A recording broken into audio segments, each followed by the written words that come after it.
Hi, I'm ERIN and thank you for joining me for this backstitch tutorial. The backstitch is one of embroidery's most basic and commonly used stitches. It's mostly used for outlining, but lately I've been seeing it used a lot for fill stitches, mostly with the script lettering.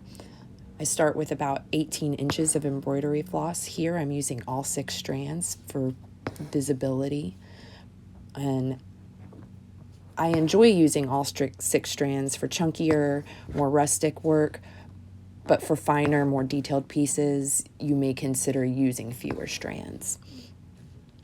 I start by bringing my needle up at a starting point and I go down about 1/2 millimeter from where I came up. Your stitches can be as long or as short as you like. Then I bring my needle back up about 1/2 millimeter from where I went in with my first or previous stitch.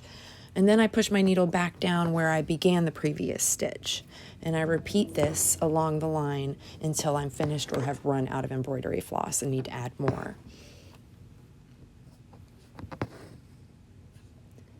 After you're finished or need to tie off your work, simply turn over your work and create a knot on the back with your working floss.